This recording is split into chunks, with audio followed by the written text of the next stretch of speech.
ओम नमः शिवाय। शिव जी सदा सहाय। ओम नमः शिवाय। गुरु जी सदा सहाय। ओम नमः शिवाय। शिव जी सदा सहाय। ओम नमः शिवाय। गुरु जी सदा सहाय। ओम नमः शिवाय। शिव जी सदा सहाय। ओम नमः शिवाय। गुरु जी सदा सहाय। ओम नमः शिवाय। शिव जी सदा सहाय। ओम नमः शिवाय। गुरु जी सदा सहाय। ओम नमः शिवाय। शिव जी सदा सहाय। ओम नमः शिवाय। गुरु जी सदा सहाय। ओम नमः शिवाय। शिव जी सदा सहाय। ओम नमः शिवाय। गुरु जी सदा सहाय। ओम नमः शिवाय। शिव जी सदा सहाय। ओम नमः शिवाय। गुरु जी सदा सहाय। जय गुरु जी। शुक्राना गुरु जी। अनंतम अनंतम शुक्राना गुरु जी। जय गुरु जी। शुक्राना गुरु जी।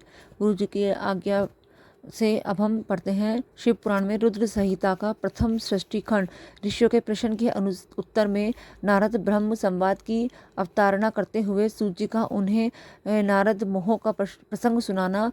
काम विजय के गर्व से युक्त हुए नारद का शिव ब्रह्मा तथा विष्णु के पास जाकर अपने तप का प्रभाव बताना। विश्वोद्भव स्थिति ल्यादिषु हेतुमेकं गौरीपतिं विदित तत्व मनंत कीर्तिं मायाश्रम विगत माया चिंत्य रूपम बोध स्वरूपम मलम ही शिवम नमामि। जो विश्व की उत्पत्ति स्थिति और लय आदि के एकमात्र कारण हैं। गौरी गिरिराज कुमारी उमा के पति हैं, तत्वज्ञ हैं, जिनकी कीर्ति का कहीं अंत नहीं है, जो माया के आश्रय होकर भी उससे अत्यंत दूर है तथा जिनका रूप स्वरूप अचिंतनीय है। उन विमल बोध स्वरूप भगवान शिव को मैं प्रणाम करता हूँ।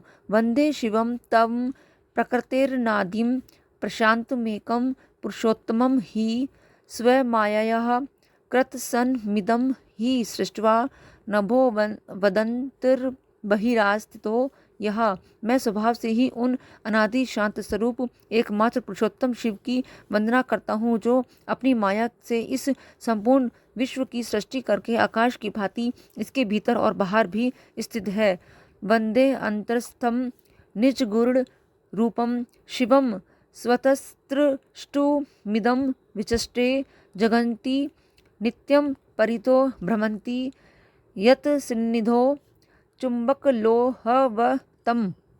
जैसे लोहा चुंबक से आकृष्ट होकर उसके पास ही लटका रहता है, इसी प्रकार ये सारे जगत सदा सब और जिसके आसपास ही भ्रमण करते हैं, जिन्होंने अपने से ही इस प्रपंच को रचने की विधि बताई थी, जो सबके भीतर अंतर्यामी रूप से विराजमान है तथा जिनका अपना स्वरूप अत्यंत गूढ़ है। और भगवान शिव की मैं सादर वंदना करता हूँ। व्यास कहते हैं कि जगत के पिता भगवान शिव, जगन माता कल्याणमयी पार्वती तथा उनके पुत्र गणेश जी को नमस्कार करके हम सब इस पुराण का वर्णन करते हैं। एक समय की बात है, नैमिषारण्य में निवास करने वाले शौनक आदि सब मुनि ने उत्तम भक्ति भाव के साथ सूत जी से पूछा। ऋषि बोले, महाभाग सूत जी, विंध्येश्वर संहिता की जो साध्य साधन खंड नामवली शुभ एवं उत्तम कथा है, उसे हम लोगों ने सुन लिया। उसका आदि भाग बहुत ही रमणीय है तथा वह शिव भक्तों पर भगवान शिव का वात्सल्य स्नेह प्रकट करने वाली है। विद्वान, अब आप भगवान शिव के परम उत्तम स्वरूप का वर्णन कीजिए, साथ ही शिव और पार्वती के दिव्य चरित्रों का पूर्ण रूप से श्रवण कराइए। हम पूछते हैं, निर्गुण महेश्वर लोक में सगुण रूप कैसे धारण करते हैं? हम सब लोग विचार करने पर भी शिव के तत्व को नहीं समझ पाते। सृष्टि के पहले भगवान शिव किस प्रकार अपने स्वरूप से स्थित होते हैं, फिर सृष्टि के मध्य काल में वे भगवान शिव किस तरह क्रीड़ा करते हुए सम्यक व्यवहार बर्ताव करते हैं और सृष्टि कल्प का अंत होने पर वे महेश्वर देव किस रूप में स्थित रहते हैं? लोक कल्याणकारी शंकर कैसे प्रसन्न होते हैं और प्रसन्न हुए महेश्वर अपने भक्तों तथा दूसरों को कौन सा उत्तम फल प्रदान करते हैं? यह सब हमसे कहिए। हमने सुना है कि भगवान शिव शीघ्र प्रसन्न हो जाते हैं। वे महान दयालु हैं, इसलिए अपने भक्तों का कष्ट नहीं देख सकते। ब्रह्मा, विष्णु और महेश ये 3 देवता शिव के ही अंग से उत्पन्न हुए हैं। उनके प्रकाट्य की कथा तथा उनके विशेष चरित्रों का वर्णन कीजिए। प्रभु, आप उमा के आविर्भाव और विवाह की भी कथा कहिए। विशेषतः उनके गार्हस्थ धर्म का और अन्य लीलाओं का भी वर्णन कीजिए। निष्पाप सूत जी, हमारे प्रश्न के उत्तर में आपको ये सब तथा दूसरी बातें भी अवश्य करनी चाहिए। सूची ने कहा, मुनीश्वरों, आप लोगों ने बड़े उत्तम बात पूछी है। भगवान सदाशिव की कथा में आप लोगों की जो आंतरिक निष्ठा हुई है उसके लिए आप धन्यवाद के पात्र हैं। ब्राह्मणों, भगवान शिव का गुणगानवाद सात्विक, राजस और तामस तीनों ही प्रकृति के मनुष्य को सदा आनंद प्रदान करने वाला है। पशुओं की हिंसा करने वाले निष्ठुर कसाई के सिवा दूसरा कौन पुरुष उस गुणानुवाद को सुनने से ऊब सकता है जिनके मन में कई तृष्णा नहीं है। ऐसी महात्मा पुरुष भगवान शिव के उन गुणों का गान करते हैं क्योंकि वह गुणावली संसार रूपी रोग की दवा है, मन तथा कानों को प्रिय लगने वाली और संपूर्ण मनोरथों को देने वाली है। ब्राह्मणों, आप लोगों के प्रश्न के अनुसार मैं यथाबुद्धि प्रयत्न पूर्वक शिव लीला का वर्णन करता हूँ। आप आदरपूर्वक सुने। जैसे आप लोग पूछ रहे हैं उसी प्रकार देवर्षि नारद जी ने शिव रूपी भगवान विष्णु से प्रेरित होकर अपने पिता से पूछा था। अपने पुत्र नारद का प्रश्न सुनकर शिव भक्त ब्रह्मा जी का चित्त प्रसन्न हो गया और वे उन मुनि शिरोमणि को हर्ष प्रदान करते हुए प्रेम पूर्वक भगवान शिव के यश का गान करने लगे। एक समय की बात है, मुनि शिरोमणि विप्रवर नारद जी ने, जो ब्रह्मा जी के पुत्र हैं, विनीत चित्त हो तपस्या में मन लगाया। हिमालय पर्वत में कोई एक गुफा थी जो बड़ी शोभा से संपन्न दिखाई देती थी। उसके निकट देव नदी गंगा निरंतर वेग पूर्वक बहती थी। वहाँ एक महान दिव्य आश्रम था जो नाना प्रकार की शोभा से सुशोभित था। दिव्यदर्शी नारद जी तपस्या करने के लिए उसी आश्रम में गए।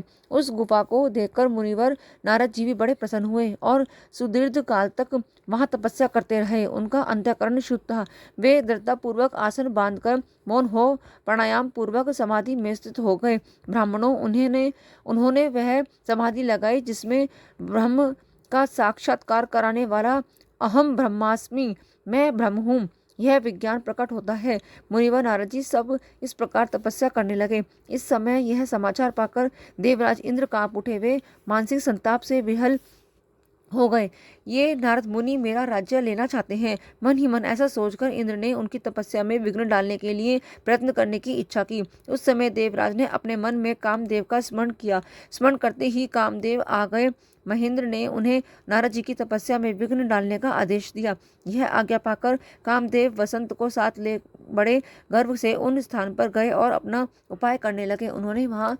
उन्होंने वहां शीघ्र ही अपनी सारी कलाएं रच डाली। वसंत ने भी मदमक्त होकर अपना स्वभाव अनेक प्रकार से प्रकट किया। मुनिवरों, कामदेव और वसंत के अथक प्रयत्न करने पर भी नारद मुनि के चित्त में विकार नहीं उत्पन्न हुआ। महादेव जी के अनुग्रह से उन दोनों का गर्व चूर्ण हो गया। शौनक आदि महर्षियों, ऐसा होने में जो कारण था उसे आदरपूर्वक सुनो। महादेव जी की कृपा से ही नारद मुनि पर कामदेव का कोई प्रभाव नहीं पड़ा। पहले उसी आश्रम में कामशत्रु भगवान शिव ने उत्तम तपस्या की थी और वहीं उन्होंने मुनियों की तपस्या का नाश करने वाले कामदेव को शीघ्र ही भस्म कर डाला था। उस समय रति ने कामदेव को पुनः जीवित करने के लिए देवताओं से प्रार्थना की। तब देवताओं ने समस्त लोकों का कल्याण करने वाले भगवान शंकर से याचना की। उनके याचना करने पर वे बोले, देवताओं, कुछ समय व्यतीत होने के बाद कामदेव जीवित हो तो जाएंगे, परंतु यहाँ उनका कोई उपाय नहीं चलेगा। अमरगण यहाँ खड़े होकर लोग चारों ओर जितनी दूर तक की भूमि को नेत्र से देख पाते हैं वहां तक कामदेव के बाणों का प्रभाव नहीं चल सकेगा, इसमें संशय नहीं है। भगवान शंकर की इस उक्ति के अनुसार उस समय वहां नारद जी के प्रति कामदेव का निजी प्रभाव मिथ्या सिद्ध हुआ। वे शीघ्र ही स्वर्गलोक में इंद्र के पास लौट गए। वहां कामदेव ने अपना सारा वृत्तांत और मुनि का प्रभाव कह सुनाया। तत्पश्चात इंद्र की आज्ञा से वे वसंत के साथ अपने स्थान को लौट गए। उस समय देवराज इंद्र को बड़ा विस्मय हुआ। उन्होंने नारद की भूरी भूरी प्रशंसा की, परंतु शिव की माया से मोहित होने के कारण वे उस वृत्तांत को स्मरण न कर सके। वास्तव में इस संसार के भीतर सभी प्राणियों के लिए शंभु की माया को जानना अत्यंत कठिन है। जिसने भगवान शिव के चरणों में अपने आप को समर्पित कर दिया है, उस भक्त को छोड़कर शेष सारा जगत उसकी माया से मोहित हो जाता है। नारद जी भी भगवान शंकर की कृपा से वहाँ चिरकाल तक तपस्या में लगे रहे।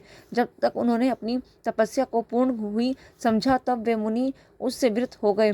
कामदेव पर मेरी विजय हुई ऐसा मानकर उन मुनीश्वरों के मन में व्यर्थ ही गर्व हो गया। भगवान शिव के माया से मोहित होने के कारण उन्हें यथार्थ बात का ज्ञान नहीं रहा। वे यह नहीं समझ सके कि कामदेव के पराजित होने में भगवान शंकर का प्रभाव ही कारण है। उस माया से अत्यंत मोहित ही मुनि शिरोमणि नारद अपना काम विजय संबंधी वृत्तांत बताने के लिए तुरंत ही कैलाश पर्वत पर गए। उस समय वे विजय के मत से उन्मत्त हो गए थे। वहाँ रुद्रदेव को नमस्कार करके गर्व से भरे हुए मुनि ने अपने आप को महात्मा मानकर तथा अपने ही प्रभाव से कामदेव पर अपनी विजय हुई समझकर उनके सारा वृत्तांत कह सुनाया। वह सब सुनकर भक्त वत्सल भगवान शंकर ने नारद जी से, जो अपनी शिव की ही माया से मोहित होने के कारण काम विजय के यथार्थ कारण को नहीं जानते थे और अपने विवेक को भी खो बैठते थे, कहा। रुद्र बोले, तात नारद, तुम बड़े विद्वान हो, धन्यवाद के पात्र हो, परंतु मेरी यह बात ध्यान देकर सुनो।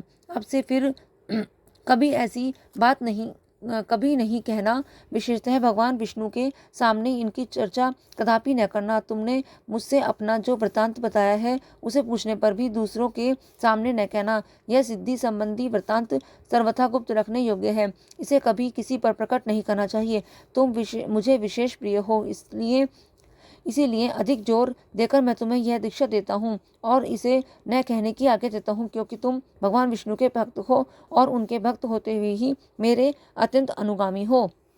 इस प्रकार बहुत कुछ कहकर संसार की सृष्टि करने वाले भगवान रुद्र ने नारद जी को शिक्षा दी। अपने वृत्तांत को गुप्त रखने के लिए उन्हें समझाया बुझाया, परंतु वे तो शिव की माया से मोहित थे, इसलिए उन्होंने उनकी दी हुई शिक्षा को अपने लिए हितकर नहीं माना। तदंतर मुनि शिरोमणि नारद ब्रह्मलोक में गए। वहाँ ब्रह्मा जी को नमस्कार करके उन्होंने कहा कि पिताजी, मैंने अपने तपोबल से कामदेव को जीत लिया है।